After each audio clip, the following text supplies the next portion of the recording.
মৰমৰ ছাত্ৰ-ছাত্ৰীসকল, আশা কৰোঁ তোমালোক কুশলে আছা আৰু নিজৰ পঢ়া-শুনা ভালদৰে কৰি আছা। মই আজি তোমালোকৰ বাবে লৈ আহিছোঁ অষ্টম শ্ৰেণীৰ এটি পাঠ, প্ৰগতিৰ সোণালী বাট। আহাচোন আমি পাঠৰ মাজলৈ আগবাঢ়ি যাওঁ।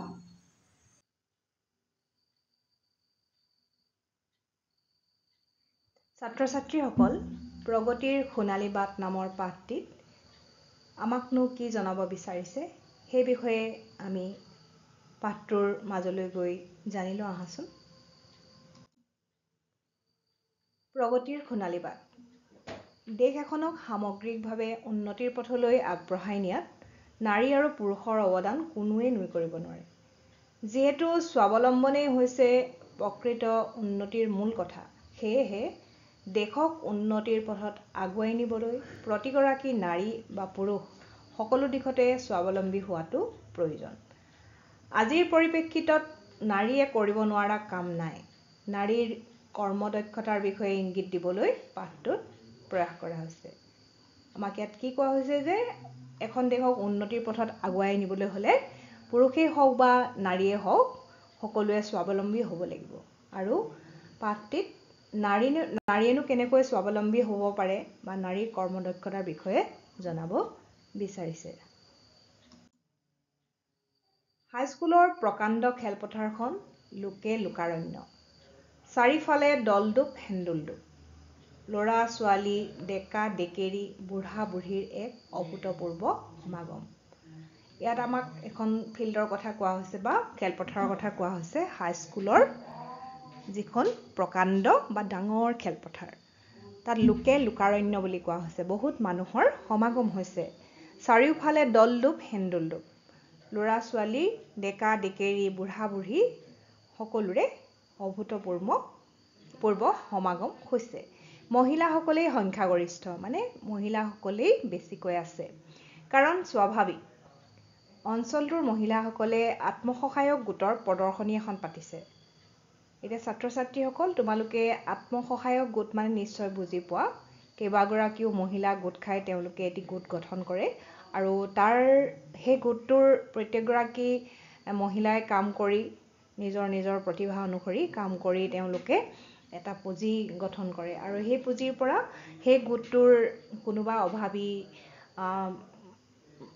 সহযোগীয়ে তেওঁলোকৰ পৰা ঋণো ল'ব পাৰে। এনেধৰণৰ ব্যৱস্থা আছে, তোমালোকে দেখিছা বা তোমালোকৰ অঞ্চলতো তেনেধৰণৰ আত্মসহায়ক গোট নিশ্চয় আছে।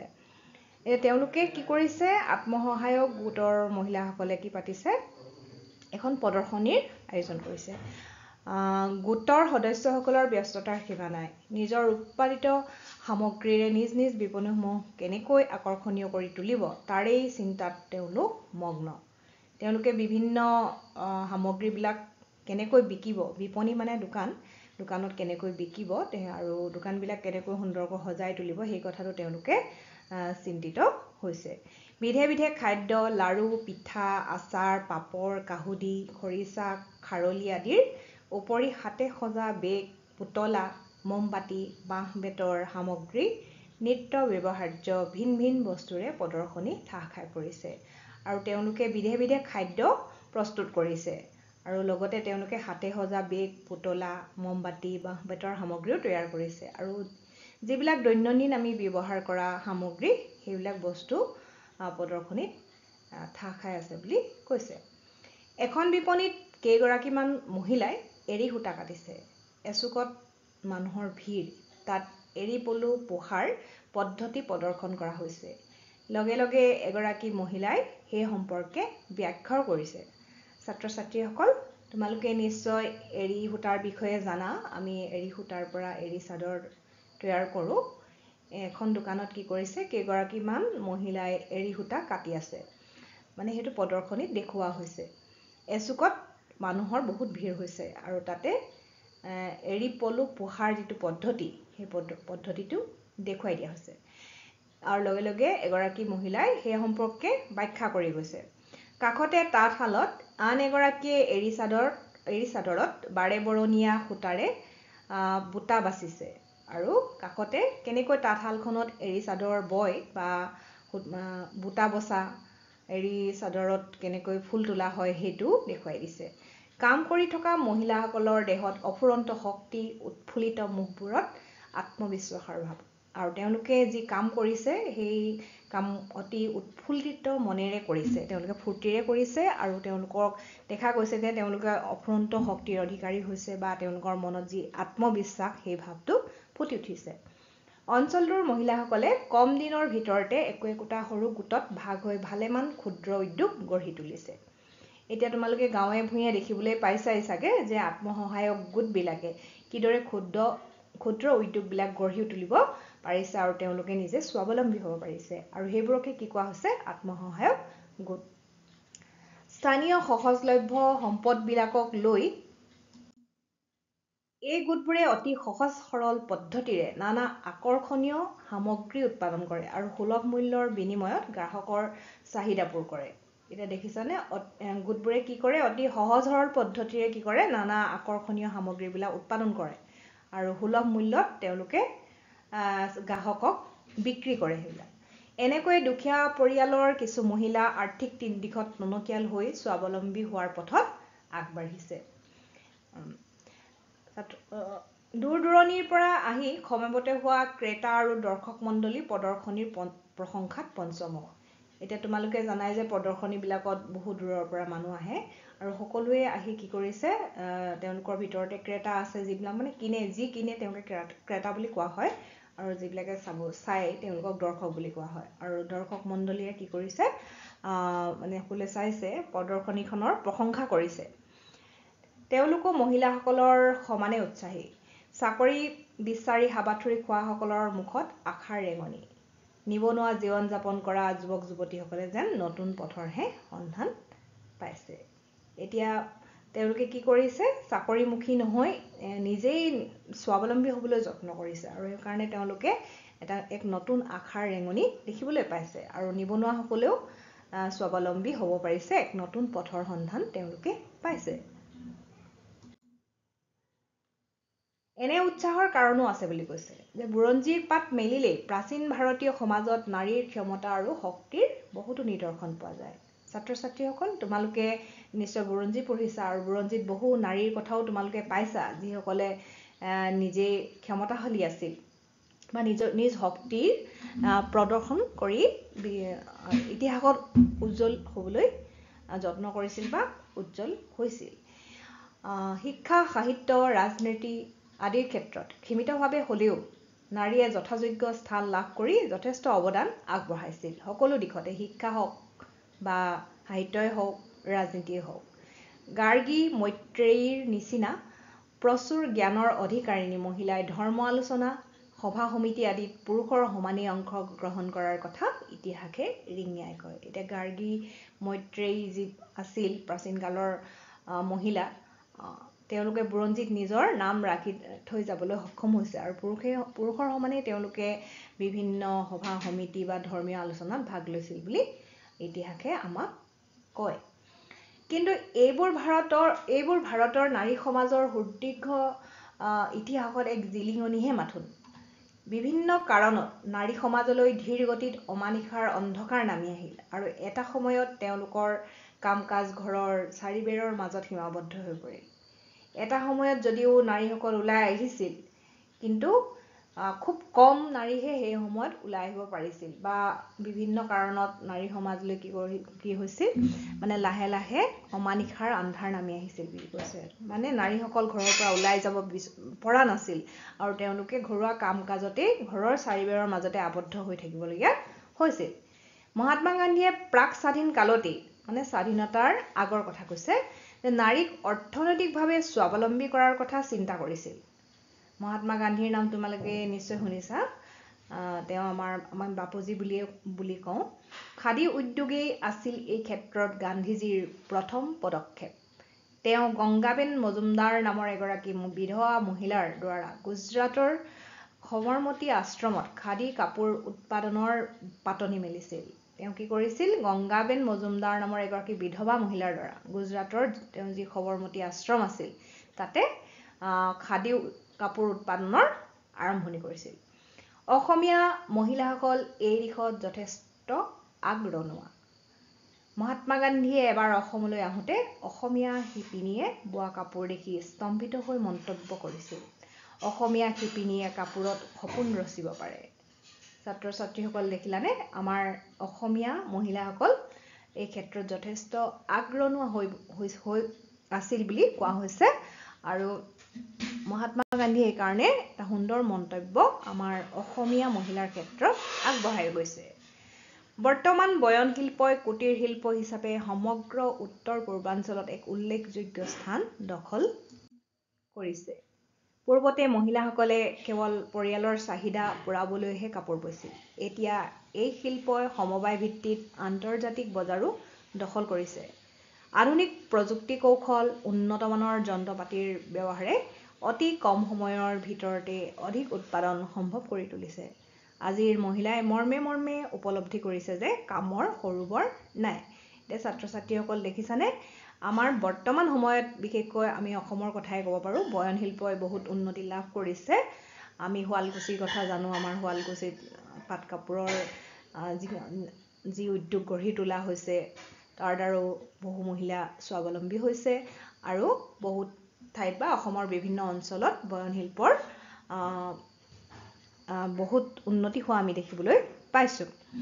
আৰু পূৰ্বতে কি হৈছিল, মহিলাসকলে কেৱল পৰিয়ালৰ লোকসকলৰ কাপোৰ কানি যোগাৰতে বা তেওঁলোকৰ চাহিদা যি প্ৰয়োজন, সেই প্ৰয়োজন পূৰাবলৈহে কাপোৰ বৈছিল। কিন্তু এতিয়া এই শিল্পই সমবায় ভিত্তিত গোটেই আমাৰ বিশ্বতে বজাৰ দখল কৰিছে বুলি কৈছে। আৰু আধুনিক বৰ্তমান সময়ত প্ৰযুক্তিবিদ্যাৰ যুগ, আৰু আধুনিক প্ৰযুক্তি কৌশল তেওঁলোকে ব্যৱহাৰ কৰিছে, উন্নত যন্ত্ৰ পাতিৰ ব্যৱহাৰ কৰিছে আৰু কম সময়তে অধিক বস্তু উৎপাদন কৰিব পৰা হৈছে। গতিকে আজিৰ মহিলাৰ ক্ষেত্ৰত ক'ব পাৰি যে তেওঁলোক কামৰ সৰু বৰ নাই আৰু পুৰুষ মহিলা সমানেই আগবাঢ়ি যাব পাৰিছে। সকলো কামৰ একোটা গঠনাত্মক দিশ থাকে। জীৱন নিৰ্বাহৰ বাবে ধন ঘটিবলৈ যেনেকৈ যোগ্যতাৰ প্ৰয়োজন, তেনেকৈ প্ৰণালীবদ্ধভাৱে ৰন্ধা বঢ়া ইত্যাদি কৰিবলৈ দক্ষতাৰ আৱশ্যক। আজিৰ একাংশ মহিলাই নিজকে বিভিন্ন ধৰণে অৰ্হতা সম্পন্ন কৰি তুলিবলৈ ঘৰৰ বাহিৰলৈ ওলাই আহিছে। তোমালোকে টিভিত দেখিয়ে থাকা যে জীৱন নিৰ্বাহৰ বাবে বিভিন্ন ধৰণৰ প্ৰণালী আজিকালি প্ৰয়োগ কৰা হৈছে। ৰন্ধা বঢ়াও ইয়াৰ ব্যতিক্ৰম নহয়। আমি ৰন্ধা বঢ়াৰ ক্ষেত্ৰতো বহু মহিলা আগবাঢ়ি আহি নিজৰ দক্ষতা ভাৰতত দেখুৱাবলৈ বা বিশ্বতে দেখুৱাবলৈ সক্ষম হৈছে, আমি টিভিত দেখিয়ে থাকোঁ।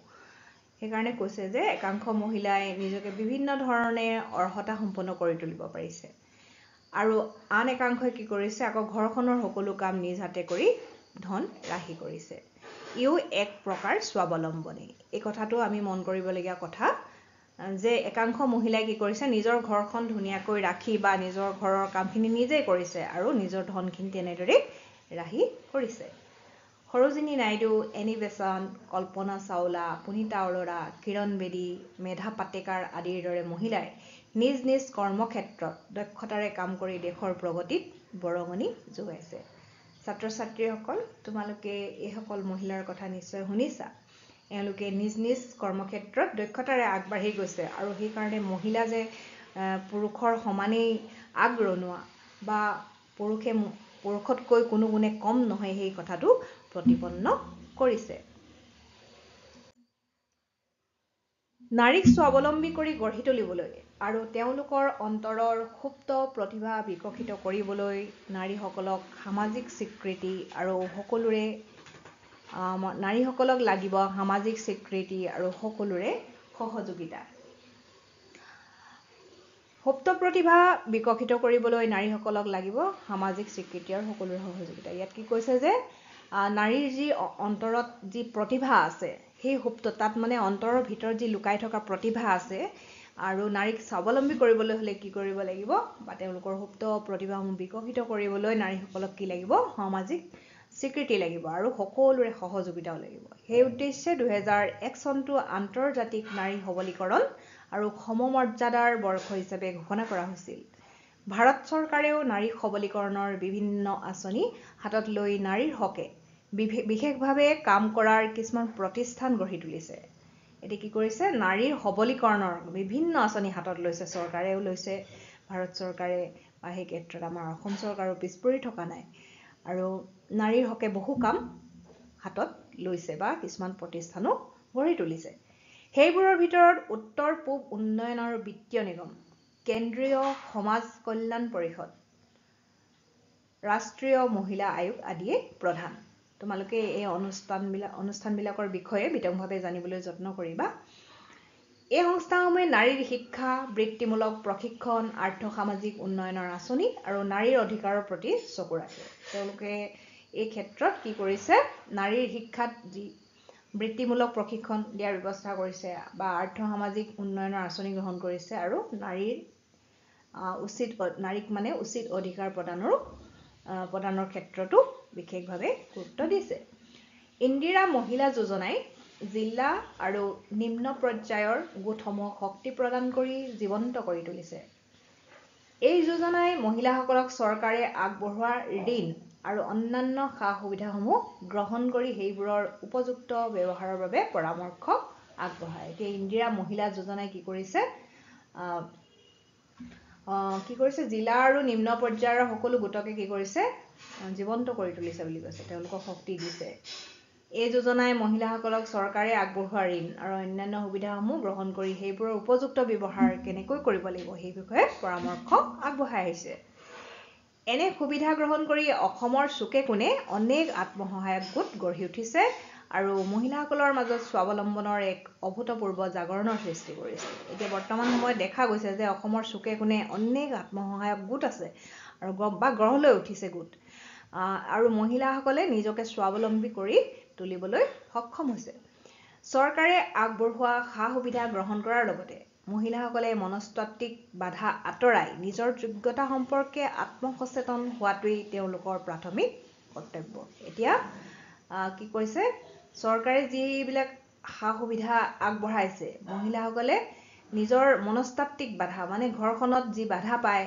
বা মহিলা হিচাপে যিখিনি বাধা পায় সেই বাধাখিনি তেওঁলোকে আঁতৰাই পেলাই নিজৰ যি যোগ্যতা আছে সেই সম্পৰ্কে নিজকে সচেতন কৰি তোলাটো ক্ষেত্ৰত মানে সহযোগিতা কোনে আগবঢ়াইছে ইন্দিৰা মহিলা যোজনাই ছাত্ৰ-ছাত্ৰীসকল তোমালোকে নিশ্চয় পাঠটিৰ কথাখিনি বুজি পাইছা আৰু তোমালোকে এই অনুষ্ঠানবিলাকৰ কথাও জানিবলৈ যত্ন কৰিবা আৰু তোমালোকে বুজি পালা বুলি মই নিশ্চিত হৈছো ছাত্ৰ-ছাত্ৰীসকল পাঠটোৰ জৰিয়তে নিশ্চয় তোমালোকে বহু কথা শিকিবলৈ পালা আৰু এটি নতুন পাঠৰ পাঠদান মই আগবঢ়াবলৈ তোমালোকৰ মাজলৈ আহি আছো আজিলৈ আহিছো ধন্যবাদ